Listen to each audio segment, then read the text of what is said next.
자, 그러면은 하를 보니까 여러분들 상하고는 어떻게 많이 연결이 되는 것 같아요?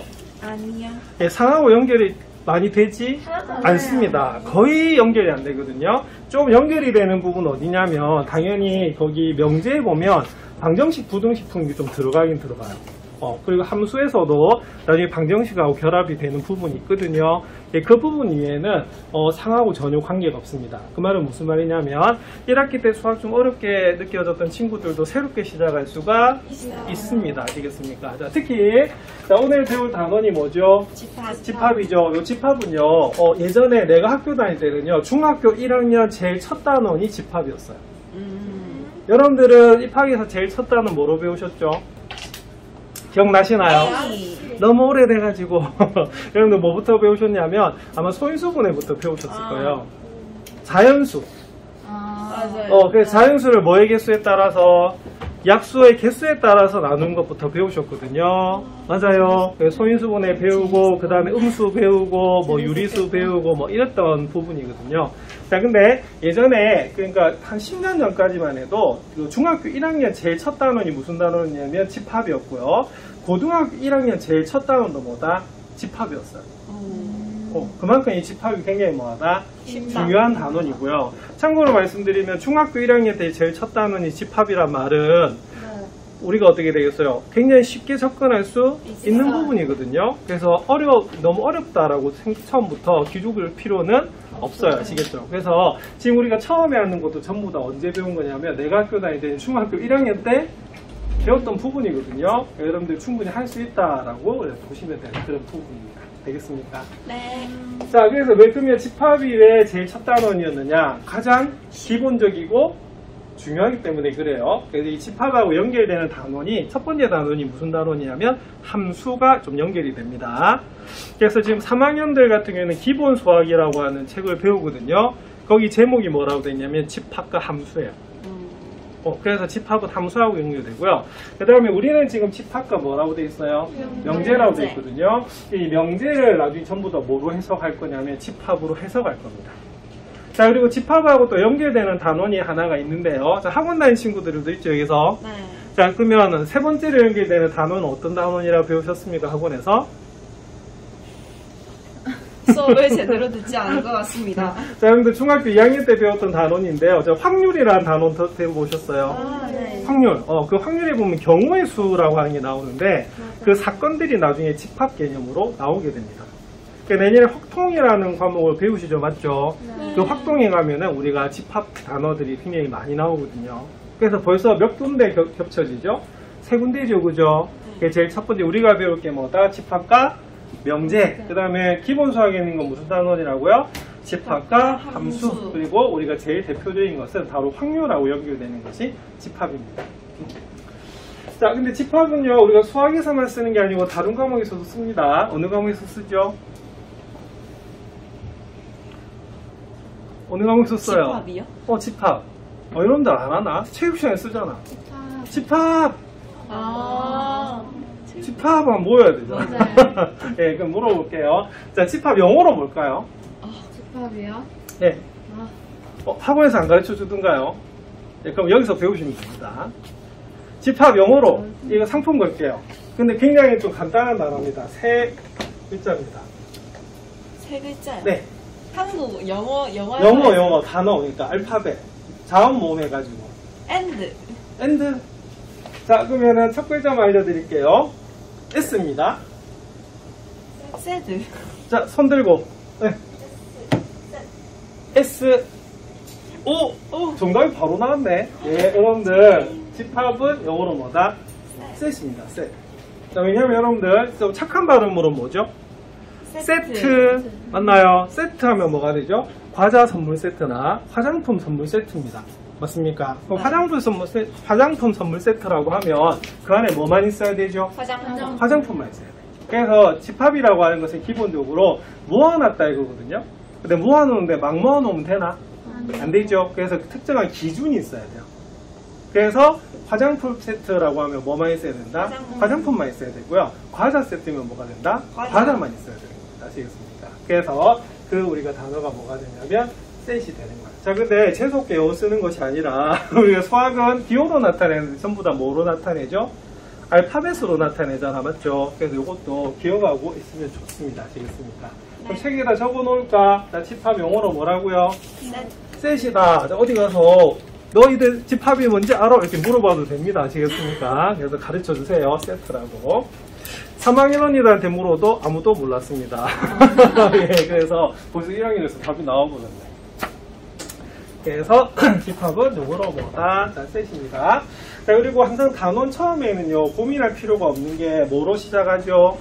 약속으로 시작하는 거거든요. 그래서 오늘은 저게 왜 저럴까가 아니고 저런 게 저런 거구나 라고 해서 우리가 그대로 받아들여 주시면 되는 부분입니다. 자, 되겠습니까? 자, 그럼 본격적으로 시작할게요. 그 다음에 집합이라고 하는 것은 왜 필요하냐면요, 우리가 어떤 걸 모아놓고 분류를 해야 될 필요가 있습니다. 자료들을 맞나요? 네. 맞지? 그래서 모아놓는데 명확한 기준이나 조건을 가지고 뭘 해야 된다? 분류를 할 수가 있어야 돼요. 그래서 우리가 집합이 굉장히 많이 쓰인다라고 볼 수가 있습니다. 아시겠습니까? 네. 그럼 체육 시간에도 1학년 일반 체육 시간에 집합했는데 1학년 일반 학생이 가면 어떻게 돼요? 안 돼요. 안 되잖아, 맞죠? 그래서 그때도 명확한 뭐가 된다? 기준이 있어야 된다라고 보시면 됩니다. 자, 그럼 그걸 뭐로 표현하는 거예요? 수학적 기호로 표현하는 것이 우리 이 단원에서 배울 뭐다? 바로 여러분들 집합이다라고 보시면 됩니다. 아시겠습니까? 자, 그 다음에 두 번째 단원은 뭐라고 돼 있죠? 명제라고 돼 있거든요. 여러분 중학교 때 명제 배우셨습니까? 예전에는 명제가 중학교 2학년에 있었어요. 그 말은 무슨 말이냐? 여러분들이 충분히 할 수가 있어요. 왜냐하면 여러분들 중학교 때는 사실은 수학이 좀 어렵게 느껴졌지만 지금 여러분들 중학교 1학년 책 보면 어떻게 돼요? 너무 쉬워요. 조금 쉽게 느껴지죠. 왜냐하면 여러분들 그만큼 뇌가 성장을 해가지고 그 이해 수준을 넘어섰기 때문이라고 볼 수가 있습니다. 아시겠습니까? 그래서 원래 집합은 몇 학년 때 했었다고요? 2학년. 중1? 맞아요. 명제는 몇 학년 때 했었다고? 2학년. 중2. 그럼 여러분들이 충분히 할 수가 있다. 있습니다. 아시겠습니까? 그래서 우리가 상하고는 좀 다르기 때문에 자신감을 가지고 한번 해주셨으면 좋겠어요. 자, 그러면 명제라고 하는 것은 뭐냐? 여러분 학원 다니는 친구들한테 물어볼게요. 명제가 뭡니까? 네, 참 대답하기 어렵죠. 그래서 여러분들 이게 수학이 좀 정리가 되려고 하면 어떻게 되냐면 좀 간단하게 정의를 외우고 있는 것도 굉장히 좀 중요한 그런 부분입니다. 자, 명제는 나중에 또 알려드리겠지만 영어로는 프로포지션이라고 하는데 참인지 거짓인지를 구분할 수 있는 식이나 문장을 뭐라 부른다? 명제. 우리가 바로 명제라고 부릅니다. 그래서 수학에서 맞는 걸 뭐라 부른다? 참. 틀린 걸 뭐라 부른다? 거짓. 거짓이라고 부르는 거거든요. 맞죠? 네. 그래서 그 사실이 맞다라고 보여주는 과정을 뭐라 부른다? 명제. 뭐라 부른다? 명제가 아니고 증명이 되는 겁니다. 이해하시겠습니까? 그래서 나중에 명제의 주목적은 뭐가 된다? 뭐 하는 데 있다? 증명이 되는 거예요. 그래서 여러분들 가끔 우리 일상생활로 쓰잖아. 막 이야기하다 보면 증명해봐, 증거대봐 이렇게 하잖아. 맞죠? 그러면 맞다는 걸 증거를 대서 보여주는 과정을 뭐라 부른다? 증명이라고. 그래서 머릿속에 명제의 주목적은 뭐가 돼요? 뭐다? 증명이 돼요. 증명이 되고요. 여기도 우리가 그 참이 되는 걸 모아놔야 되거든요. 네. 맞잖아. 모아놓죠. 그러면 그 개념이 뭐가 되냐면 집합이 됩니다. 그래서 여기서 집합이 도입되는 이유는 뭐 때문이다? 명제 때문이고요. 실제로 나중에 공부해 보시면 집합보다 뭐가 좀 더 어렵다? 명제가 좀 더 어렵습니다. 근데 이 부분은 뭐가 있냐면 외울 게 좀 많아요. 그래서 제대로 외워주시면은 이렇게 부담은 없을 수가 있습니다. 자, 되겠습니까? 예. 자, 그러면 집합 한번 볼게요. 자, 그럼 여기서는, 뭐냐면 여기서도 재활용이 나오는데요. 중요한 거는 그냥 이것만 기억하시면 됩니다. 우리가 이때도 분류 기준이 뭐다? 있어야지만 재활용을 할 수가 있는 거죠. 그래서 우리가 집합에서는 제일 중요한 단어가 뭐냐면 기준이다 라고 보시면 돼요. 그래서 대상을 분명하게 정할 수 있는 모임을 뭐라 부른다? 집합이다 라고 보는 겁니다. 아시겠습니까? 그래서 모을 집자에 모을 합자가 뭐다? 집합이 되는 거거든요. 뭐 집합 한자로 쓰면 여러분 싫죠? 집합 이렇게 씁니다. 집합, 모을집, 모을합. 자, 그러면 준비학습 한번 살펴볼게요. 자, 그러면 이 단원에 필요한 것은 중학교 때 뭘 해야 되느냐 한번 볼게요. 자, 12의 자연수 중에서 다음을 구하시오. 자, 홀수 뭡니까? 1, 4, 5, 7, 9 이렇게 되는 부분이죠. 그죠? 그래서 명확한 뭐가 있다? 기준이 있는 거예요. 자, 얘들 모아놓을 수 있어요? 없어요? 있어요. 그렇죠? 얘가 뭐다? 집합이다 보시면 됩니다. 자, 2의 배수 한번 볼게요. 뭡니까? 2, 2, 4, 6, 8, 10, 12, 14 가면 됩니까? 안 됩니까? 안 돼요. 안 되죠. 왜 안 되죠? 12하. 자, 여기는 이런 조건들이 있습니다. 맞습니까? 그래서 이 조건들이 가장 큰 영역이 되는 거죠. 자, 학원 다니는 친구들, 요거 나중에 무슨 집합? 무슨 집합? 전체 집합입니다. 설명해 드릴게요. 네. 자, 그 다음에 소수입니다. 여러분들 소수가 뭐였죠? 중학교 1학년 때 제일 처음 배우셨습니다. 약수가 자기 자신과 1인. 그렇죠. 약수가 1과 자기 자신만 있다. 맞습니까? 그래서 우리가 중학교 1학년 때 자연수를 우리가 크게 세 가지로 나눴습니다. 뭐의 개수에 따라서? 약수의 개수에 따라서. 그래서 약수가 한 개인 것보다 1밖에 없어요. 자, 약수가 두 개인 거 2, 3, 5, 7 이렇게 나가죠. 그래서 이 소자가 무슨 소자냐면 여러분들 소박할 소자거든요. 왜 소박할까? 자기가. 그죠? 어차피 1은 모든 수의 약수잖아. 네. 그럼 1을 빼면 뭐밖에 안 남아요? 자기 자기밖에. 자신밖에 안 남지. 그래서 아주 소박하다라고 해서 무슨 수가 되냐면 소수예요. 그래서 선생님이 학교 다닐 때는 뭐라고 배웠냐면 사이시오시서 이제 소수라고 배웠거든요. 그래서 여러분들 부모님들한테 혹시 기억하시는 분한테 물어보면 이 발음 뭐라고 하시냐면 소수라고 해요. 근데 여러분들 이렇게 하면 여러분 어떻게 읽는다고 배우셨어요? 소수? 소수는 뭐냐면 중학교 2학년 때 배웠던 1보다 작은 수를 뭐다? 소수다라고 하는 겁니다. 요거는 보통 뭐라고 읽냐면 그냥 소수라고 읽으시면 되는 부분이에요. 소수 아시겠습니까? 소수. 자, 그래서 이런 기준이 있는 모임들을 바로 우리가 소수라고 하는 겁니다. 자, 다음을 구하시오. 자, 12의 양의 약수입니다. 자, 양의 약수 뭐 있죠? 1, 2, 3, 4, 1, 2, 3, 4, 6, 12 맞나요? 자, 그 다음에 18의 양의 약수 1, 2, 3, 6, 9, 18. 자, 요거는 초등학교 4학년 때부터 배우셨던 부분이고요. 자, 12와 18의 양의 뭐다? 공약수네요. 자, 공약수는 1, 2, 3, 6. 예, 그렇게 되죠. 자, 그래서 이게 뭐가 되냐면 공약수는 공통된 뭐다? 약수가 됩니다. 맞습니까? 그러면 여기 나중에 집합에서는 자, 학원 다니는 친구들 무슨 집합하고? 전체 집. 교집합하고 관련이 있습니다. 네. 아시겠습니까? 자, 아직 안 배운 친구들은요, 왜 갑자기 내 이야기는 앞으로 그런 단어가 중요하다는 의미에서 여러분들 그냥 이야기하는 겁니다. 자, 되겠습니까? 자, 그럼 오늘 이제 보셔야 될 게 뭐냐면 집합의 뜻과 뭐다? 표현에 대해서 한번 살펴볼게요. 그래서 주목적은 뭐가 되냐면 이걸 전부 다 뭐로 옮긴다? 기호로 옮기는 것이 중요하다라고 보시면 됩니다. 자, 그럼 집합이란 무엇인가? 자, 여기 보면 재활용용품 배출했대요. 자, 여기서 종이류 한번 대답해 보랍니다. 뭡니까? 헌책, 신문지. 헌책 있고요. 그 다음 뭐다? 신문지 있죠. 명확한 기준이 있어요. 그래서 종이류라고 하는 것은 모아놨다 이 말이거든요. 그죠? 그래서 이게 바로 뭐가 되냐면 예, 집합이라고 볼 수가 있습니다. 근데 제가 높일게요. 추운 거 20도로 해놨거든. 태연아, 옷.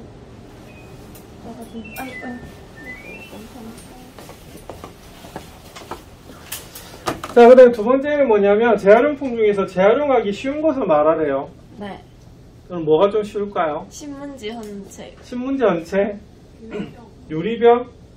유리병 쉬울 것 같지만 유리병이 좀 어려울 수도 있어요. 왜냐면 안에 내용물 전부 다 씻어야 되고 라베즈 다 떼야 되고 그냥 갖다 버리면 안 됩니다. 아시겠습니까? 자, 그러면 지금 이렇게처럼 의견이 어떻게 되면 막 나뉘죠, 그죠? 네. 맞아요. 그럼 이런 것은 명확한 기준이 있다고 볼 수가 없는 거예요. 그래서 아까도 말씀드렸습니다만 집합은 영어로 뭐다? 셋인 만큼 뭐가 있어야 된다? 명확한 기준이 있어야 돼요. 자, 그래서 밑줄 그어주시면 자, 주어진 조건에 의해서 대상을 분명하게 정할 수 있을 때 이걸 뭐라 부른다? 바로 집합이라고 합니다. 아시겠습니까? 자, 그리고 이 집합을 이루는 하나하나를 뭐라 부른다? 원소라고 불러요. 자, 그래서 원소. 나중에 나오겠지만 원소 여러분 영어로 뭐라고 배우셨습니까? 학원 다니는 친구들. 꼭 대답 안 하셔도 됩니다. 자, 근데 어제도 말씀드렸습니다만 대답할 수 있다는 것은 무슨 의미다? 정리가 됐다는 의미거든요. 예, 그래서 하나 적어놓을게요. 그 책에 또 있어요. 자, 원소 용어로 뭐냐면 엘리먼트라고 합니다. 엘리먼트. 자, 그럼 첫 글자가 뭐죠? 이거든요. 그래서 이가 나중에 뭐냐면 기호로 바뀔 거예요. 그래서 이거 영어도 기억하고 있으면 좀 좋습니다. 맞습니까? 자, 그러면 집합 한번 볼게요. 자, 3보다 작은 자연수. 자, 집합이 될까요? 안 될까요? 됩니다. 자, 왜냐면 3보다 작은 자연수 뭐 있어요? 1, 2 있죠. 명확하게 답을 낼 수 있어. 그래서 요거는 집합이라고 볼 수가 있고요. 그러면 그 기준에 맞는 하나하나를 뭐라고 부른다? 원소라고 부르는 겁니다. 자, 그 다음에 큰 소의 모임하면 어떻게 되죠? 기준이 다르죠, 그죠? 다르잖아, 그지? 애기 때는 어떻게 돼요? 한 10만 넘어가도 굉장히 큰 수가 되고, 맞죠? 나는 저기, 저기, 아이언맨을 참 좋아하는데, 거기 보면 엔드게임에 3천만큼 사랑해. 아이언맨 없구나. 거기 보면은, 그 애가 가장 큰 숫자가 뭐다? 3천이 되니까. 그래서 그 기준이 다 다르거든. 그래서 이건 집합이 다르다, 집합이 아니다라고 볼 수가 있습니다. 자, 그러면 다음 중 집합인 것은 O표 O, 집합이 아닌 것은 뭐다? X표하고, 자, 집합인 것을 구원소를 말하라고 합니다. 자, 맛있는 음식의 모임, X. 자, 20의 양의 약수의 모임, O 이렇게 되겠죠? 그럼 20의 양의 약수 뭐 있을까? 1, 그렇죠. 1, 2, 4, 5, 얼마다? 10, 20 이렇게 되는 부분입니다. 자, 사기들의 모임, 맞죠? 자, 뭐다? 봄, 여름, 가을, 겨울 이렇게 됩니다. 자, 학습지 한번 보겠습니다. 자, 학습지 유형 1번입니다. 자, 학습지 다 받으셨죠? 네. 자, 그러면 집합의 뜻, 자, 거기 외우셔야 되는 부분입니다. 자, 조건이 명확하여 그 대상을 분명히 정할 수 있으면 집합이다. 맞나요? 네. 자, 그 다음 조건이 명확하지 않아 그 대상을 분명히 알 수 없는 것은 뭐다? 집합이 아닌 겁니다. 자, 그러면 그 중에 1번 한번 볼게요. 자, 그럼 여기서 집합이 아닌 것은 물었어요. 자, 답은 몇 번? 3번. 3번 맞나요? 3번에 보시면 키가 큰 축구 선수의 모임이라고 하는 기준이 명확하지 않아요. 그래서 이거는 몇 번이 답이냐면 3번이 답이 되는 겁니다. 맞습니까? 그래서 집합이 약간 어려워질 수 있는 것은 나중에 원소를 구하라고 하면 어떻게 되냐면 우리가 지금까지 배웠던 방정식이나 부등식이나 그런 거 좀 풀 수 있어야 되는데요. 기본적인 풀이기 때문에 조금만 여러분들 복습하시면 되는 그런 부분입니다. 자, 되겠습니까? 네. 그래서 우리 첫 번째는 자, 집합인지 아닌지 구분할 수 있어야 되는 것이 제일 처음 부분이에요. 자, 그 다음 열린 문제 한번 보겠습니다. 자, 세계에서 높은 산의 모임입니다. 자, 집합이 됩니까? 아니요. 아니죠. 자, 근데 요거는 그 뭐가 되냐면, 요거를 뭐 해야 되냐면요. 자, 집합이 되도록 바꿔보래요. 자, 그럼 어떻게 하면 될까? 명확한 기준이 있어야 되죠. 자, 명확한 기준은 어떻게 될까요? 그러면 세상에서 어떻게, 자, 높이를 딱 정해주면 됩니다. 예를 들어서 8,000m 이상이다. 맞나요? 그러면 어떻게 돼요? 이건 딱 우리가 구해낼 수가 있는 부분이잖아요. 그럼 상식을 한번 물어볼게요. 우리나라에서, 세계에서 제일 높은 산? 에베레스트 산. 맞나요? 자, 우리 한반도에서 가장 높은 산은? 우리 한반도. 백두산. 우리 그러면 남한에서, 우리 대한민국에서 제일 높은 산은 어딜까요? 상식을 알아두고 좋은데. 제주도에 있어요. 네, 한라산이 제일 높습니다. 한라산 높이는 1950m. 그 다음에 백두산 높이는 2744m. 요즘 좀 높아졌다고 하더라고. 그 다음에 여러분들 그 한라산 다음에 높은 산은 지리산입니다. 1915m. 그 정도는 좀 알아두면 좋을 것 같아요. 우리 한반도에서 제일 높은 산 어디라고요? 백두산. 우리 대한민국에서 제일 높은 산은 한라산. 이 정도 알아두시면 좋을 것 같아요. 자, 우리 반에서 성격이 좋은 학생은 모임. 자, 성격이 좋다. 자, 집합이 됩니까? 안 되죠. 그죠? 그래서 이거 우리가 집합이 되려고 하면 어떻게 되겠어요? 우리 반에서 뭐한 학생? 성격이 좋은 학생. 예를 들어서 중부동에 사는 학생은 모임. 이렇게 하면 어떻게 되겠어요? 명확하겠죠. 그죠? 그래서 이 기준을 우리가 마련한다는 것이 굉장히 좀 중요하다고 볼 수가 있습니다. 자, 그래서 여러분 여기 이제 넘어가면 이렇게 됩니다. 자, 원소는 그럼 영어로 뭐다? element라고 하거든요. 첫 글자가 뭐다? E예요, E. 그래서 요걸 가지고 이제 오늘 볼 건데요. 자, 볼게요. 자, 그럼 A가 집합 A의 뭐다? 원소일 때, 요거 이제 기호로 나타내는데요. 자, 이제 요거 기호. 자, 요거 시험에 반드시 나오는 부분입니다. 처음 배우는 거기 때문에. 자, 그러면 볼게요. 그럼 특히 이렇게 됩니다. 그럼 아까 봄, 여름, 가을, 겨울 기억나시죠? 네. 자, 봄, 여름, 가을, 겨울은 뭐지요?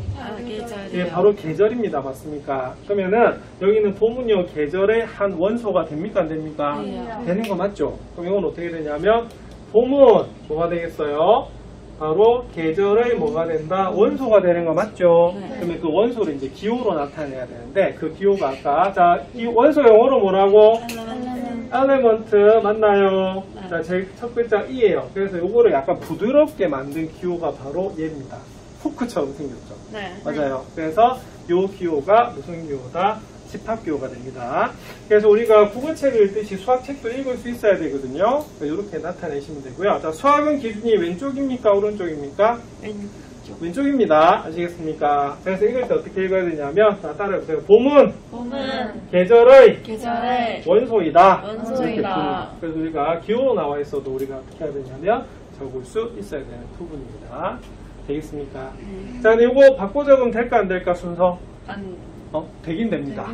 근데 되긴 되는데 일반적으로는 원소를 어느 쪽에 적는다? 왼쪽이 좋고요. 집합을 어느 쪽에? 오른쪽에 적어요. 자, 그리고 수학적 약속이 또 하나 있습니다. 자, 집합은 이름을 줘야 되는데요. 주로 뭘 쓰냐면 대문자를 주로 쓰게 되고요. 자, 원소는 무슨 문자를 쓴다?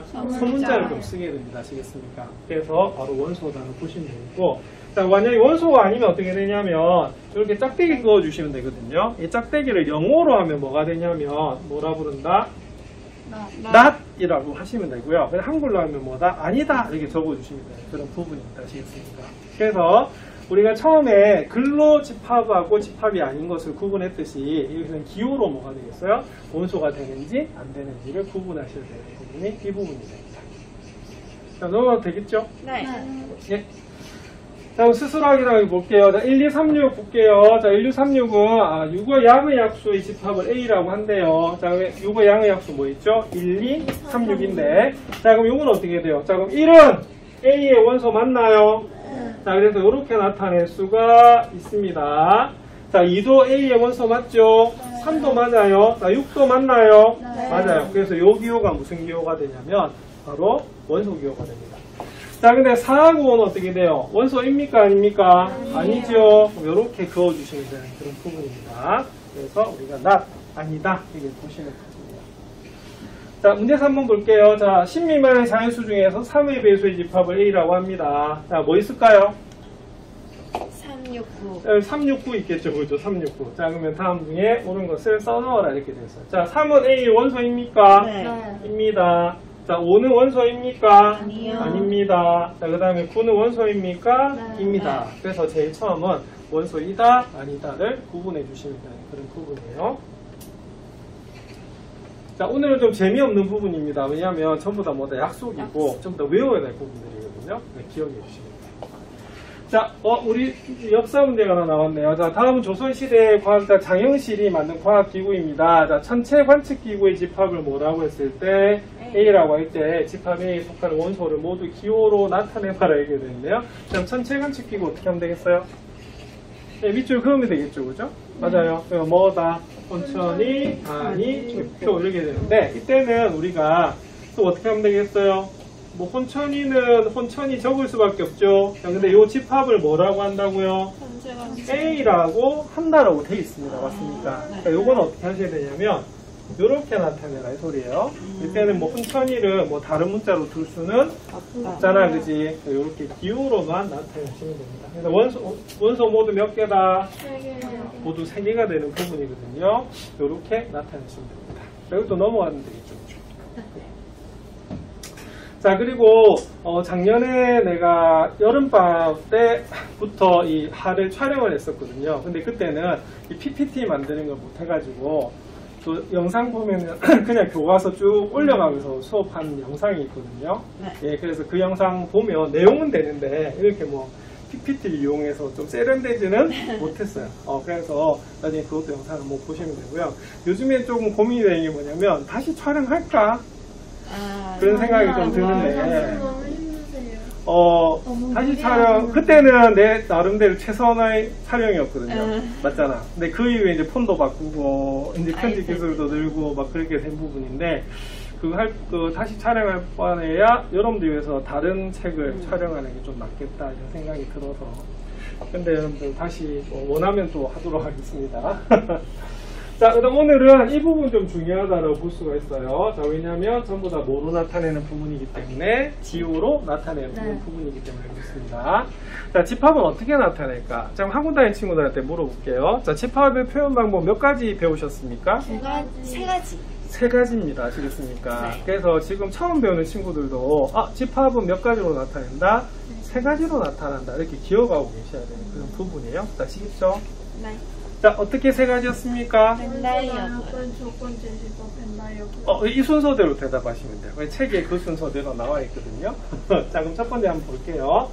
자, 일단은 집합이라고 하는 게 뭐였죠? 아까 모여야 되잖아, 맞죠? 근데 우리가 그냥 막 모여야 되면 어떻게 되냐면 이렇게 좀 가둬놓아야 될 필요가 있습니다. 맞습니까? 그래서 앞으로 집합의 기호는 뭐가 되냐면 괄호를 쓰는데, 여러분들 괄호는 종류가 모두 몇 종류죠? 초등학교 때 세 배웠는데 가지. 세 가지잖아. 어떻게 세 가지예요? 소가로. 소가로, 중가로, 대가로 이렇게 되거든요. 그죠? 자, 근데 이 중에서 뭘 쓰냐면 우리가 중가로를 이렇게 쓰는 겁니다. 아시겠습니까? 그래서 이게 무슨 기호다? 집합 기호입니다. 여러분들 체육 시간에도 집합하면 어디 모여야 돼요? 운동장에 보통 모여야 되잖아. 네. 맞습니까? 운동장 밖에 나오면 혼나죠? 네. 그거가 똑같아. 그래서 일단 뭘 쓴다? 괄호를 써요. 자, 그럼 괄호 안에 어떻게 되냐면 여기는 원소들을 이렇게 넣어주면 되는 그런 부분입니다. 아시겠습니까? 네. 자, 그래서 첫 번째 방법은 뭐냐면 집합 기호 안에 일일이 뭐 했다? 나열했다. 나열은 뭐냐면 그냥 쭉 늘어놓는 걸 뭐라고 부르냐면 나열이라고 해요. 그래서 이런 걸 무슨 법이라고 한다? 원소 나열법이라고 합니다. 되겠습니까? 자, 그래서 책 없는 친구 지금 있을 수가 있는 것 같은데요. 책은 기본적으로 가져오시고요. 유형 3번 보면 뭐가 되냐면 거기 보면 나옵니다. 맞습니까? 그래서 원소 나열법. 그러면 학습지 유형 2번 풀까요? 자, 유형해 볼게요. 자, 22번. 자, 다음 중 옳은 것은? 자, 7보다 작은 양의 홀수의 집합을 뭐라고 한다? A라고 합니다. 자, 작다 보니까 7은 들어가요, 안 들어가요? 안 들어갑니다. 맞습니까? 그래서 1, 4, 5가 바로 A에 들어가는 부분이죠. 그럼 답은 몇 번? 2번이 2번. 답입니다. 아시겠습니까? 네. 그래서 학습지 우리가 보시면 되는 그런 부분이고요. 자, 그 다음에 여러분들 지금 1교시라서 잠이 많이 오는구나.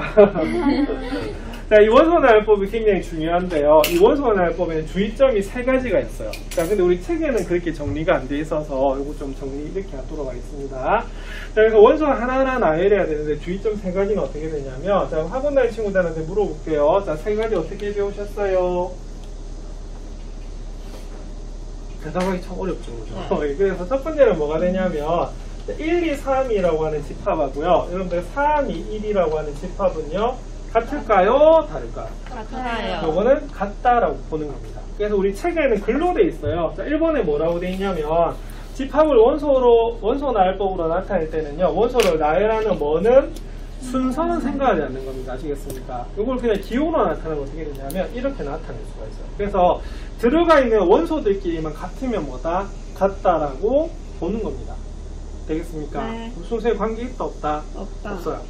자, 그 다음에 두 번째 조심해야 될 건 이겁니다. 예를 들어서 1, 2, 2, 3이라고 하는 집합이 있어요. 그랬더니 원소 1이 몇 번 적혔죠? 2번 적혔어요. 두 번 적혔죠. 요거는 그럼 어떻게 해야 되냐면 몇 번만 적는다? 한 번만 적어. 그래서 이때는 뭐가 되냐면 중도화에 쓰지 않는다라고 되는 겁니다. 아시겠습니까? 자, 근데 이게 굉장히 중요한 이유가 나중에 여러분 합집합이라고 하는 걸 배우시거든요. 맞아요. 네. 그래서 그 합집합을 배울 때 이 원소가 개수가 좀 줄어드는 그런 게 있습니다. 아시겠습니까? 그래서 이 원소 나열법 나타내는 법 조심해야 되는 부분이 있어요. 네. 자, 그럼 세 번째 부분은 뭐냐면 예를 들어서 여러분들 만약에 100 이하의 사연수다 그럼 어떻게 되죠? 1에서부터 100까지잖아. 맞죠? 네. 맞나요? 그러면 1에서 100까지 다 적을까요? 100개? 아니요. 이때는 어떻게 할 수 있냐면 줄였을 수가 있어요. 그래서 어떻게 하냐면 세 번째는 이렇게 됩니다. 만약에 100 이하의 사연수가 어떻게 되냐면 우리가 중간에 뭐다 점점점을 이용해서 줄일 수가 있어요.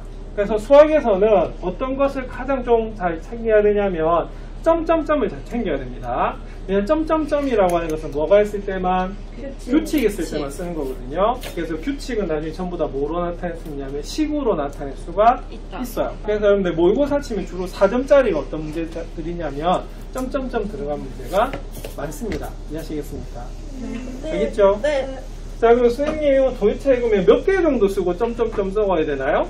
이렇게 물어볼 수가 있거든요. 그럼 몇 개 정도 적어야 될까? 3개. 일반적으로 3개를 보통 적어요, 앞에.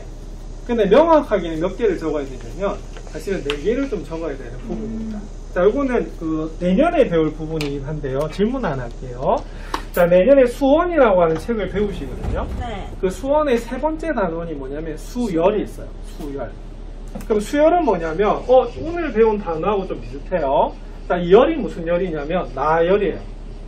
지금 방금 무슨 법 배웠죠? 원소 원소 나열법이거든요. 그럼 이 원소를 쭉 늘려 쓰는 걸 원소 나열법이라고 부르잖아. 그럼 수열은 뭐냐면 수가 규칙적으로 나열된 거예요.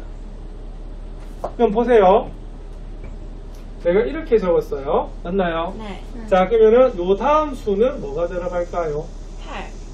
8 들어갈 것 같죠? 맞잖아. 자, 왜 8이라고 생각했어요? 현이는? B가 20. 그쵸? 왜 8이 들어간 이유는 앞에보다 얼마씩? 2배씩 늘어나고 있어요. 그래서 8이 됩니다. 근데 답이 하나가 더 있어요. 이 IQ 테스트랑 좀 비슷한 부분이에요. 뭐도 된다? 6. 6? 사실은 7이 됩니다.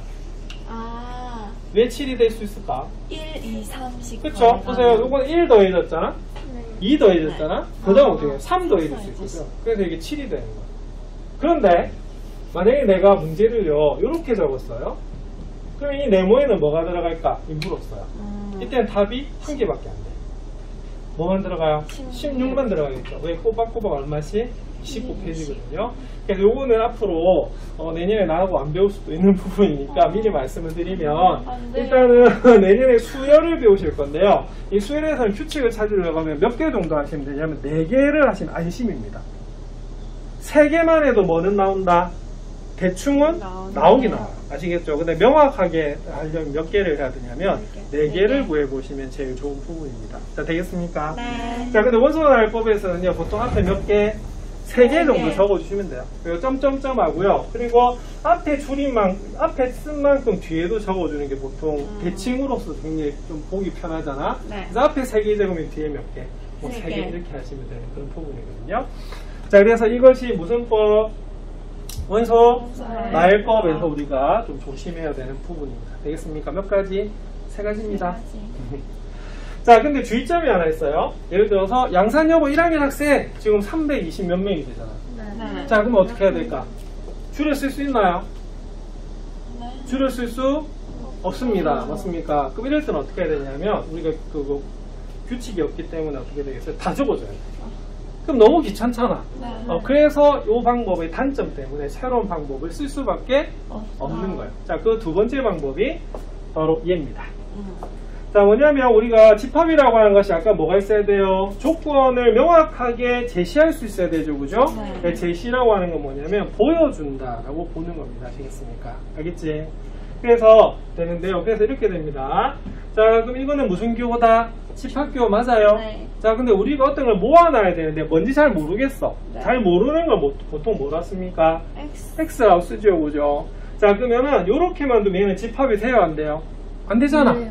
그래서 이때는 어떻게 되냐면 쭉 다 쓸 수가 없으니까 어떻게 되겠어요? 말로 적어줘야 되는 거거든요. 그래서 어떻게 하냐면 뒤에다 설명어 붙이기 위해서 짝대기를 이렇게 그어요. 근데 짝대기 영어로 뭡니까? 짝대기 영어로 슬러시도 되는데 바라고 붙어는 거야. 그래서 요거 한번 해볼게요. 자, 이거 뭐라고 했냐면 X 바 X 이렇게 읽어줍니다. 아시겠습니까? 자, 이게 뭔 소리냐면 자, 우리가 조금 전에 양산여고 1학년 학생 하면 어떻게 돼요? 다 적어줘야 되잖아? 네. 그럼 너무 귀찮잖아, 그죠? 그래서 글로 딱 적어주는 거예요. 그럼 그때는 어떻게 하면 되냐면 뭐를 모아놓게 모아놨어요. 아시겠습니까? 그럼 그 설명을 이 짝대기 뭐다? 뒤에 해주는 겁니다. 아시겠습니까? 그럼 어떻게 되겠어요? X는 뭐 양산여고 뭐다? 1학년 학생 이래버리면 어떻게 돼요? 집합이 돼요, 안 돼요? 되는 거 맞죠? 그래서 이렇게 이 조건에 대해서 설명을 해주는 것을 무슨 법이라고 부르냐면 조건 제시법이라고 합니다. 자, 그래서 조건 제시법은 뭐가 들어가냐면 거기 체크할게요. 요 단어가 들어가요. X 짝대기 X. 자, 어떻게 읽는다고요? X바 X라고 읽는 부분입니다. 이해하시겠습니까? 알겠죠? 네. 네. 자, 그럼 여기서 돌발 문제 하나 좀 적을게요. 자, 뭘 적냐면, 자, 그럼 보통 이런 게 있을 수가 있습니다. 자, 이런 거.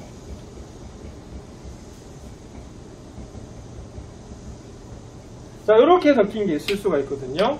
자, 그럼 물어볼게요. 자, 이거는 조건이 어떻게 되죠? 뭐를 모아놓은 거야? 2x 플러스 1을 모아놨다 이겁니다. 이해하시겠습니까? 집합 자체가. 자, 근데 조금 전에 여기는 짝대기 뒤에 있는 것은 뭐라고 말씀드렸죠? 여기는 x에 대한 뭐다? 설명이 들어가는 거거든요. 맞잖아. 그럼 여러분들 물어볼게요. 이 기준을 만족하는 수는 뭐가 있을까요?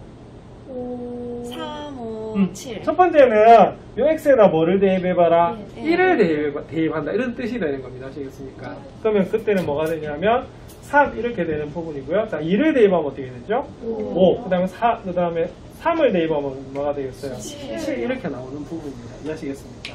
네. 자, 그래서 조건제시법은 중요한 건 뭐냐면 이 짝대기 뒤에 있는 것이 무슨 부분이다? 설명 부분이고요. 참고로 말씀드리면 우리 책에서는 여기는 뭐만 있다?